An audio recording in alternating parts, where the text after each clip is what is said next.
Doctor గారు పెళ్ళై 6 నెలలయింది. నాకు తాగుడు అలవాటుంది.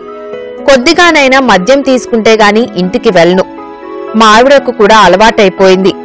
ఒకరోజు మద్యం సేవించడానికి వీలు కుదరలేదు. ఆ రోజు నా భార్య దగ్గర శృంగారంలో ఫెయిల్ అయ్యాను. మరుసటి రోజు మద్యం తీసుకుని ఇంటికి వెళ్లాను. అంగం మామూలుగానే స్తంభించింది.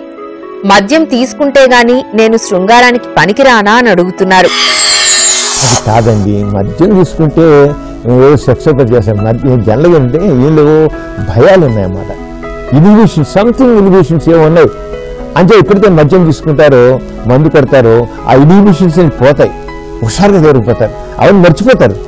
ఆయనకు ఒక భార్య అంటే ఇష్టం లేకపోవచ్చు, లేకపోతే సెక్స్ మీద నాకు లోటుంది అనుకోవచ్చు, ఆయన సమ్ ఇన్సైటీ కాంపిటీషన్ ఉండొచ్చు, ఆయనకి సంథింగ్ ఉండొచ్చు.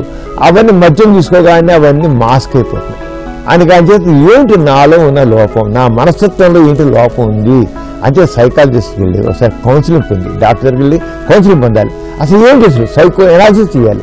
ఎందుకోసం ఆయన సెక్స్ చేయలేకపోతాను, మద్యం తీసుకుంటేనే సెక్స్ చేస్తాను లేకపోతే లేదు అనుకుంటే మద్యం సెక్స్లో పాల్గొనడానికి మద్యానికి సంబంధం లేదు. ఎవరు బాగా చేయగలుగుతారు అంటే మనసులో లేనిపోయిన భయాలు ఉన్నవాళ్ళు, లేదు సంథింగ్ నచ్చని వాళ్ళు, ఎదుటి వాళ్ళు భార్య నచ్చట్లేదు అనుకోండి, మద్యం చూసినారట ఇంకా భార్య నచ్చడం సంబంధం లేదు, అక్కడ సెక్స్ మెయిన్ అయిపోతుంది అనమాట. అంటే అలా ఉంటుంది అంతే తప్పనే కాదు. అయినా మద్యం ఆరోగ్యానికి మంచిది కాదు. దానివల్ల స్టమక్లో అల్సర్స్ రావచ్చు, లివర్ ఫెయిల్యూర్ అవ్వచ్చు, కిడ్నీ ఫెయిల్యూర్ అవ్వచ్చు.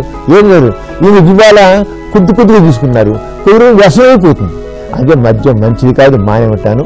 అది కాంటే డాక్టర్ దగ్గరికి వెళ్ళి ఒకసారి కౌన్సిలింగ్ పెడితే, ఇద్దరు వైఫ్ అండ్ హస్బెండ్ ఇద్దరు కౌన్సిలింగ్ పెడితే వాళ్ళ ఫ్యామిలీ చాలా బాగుంది.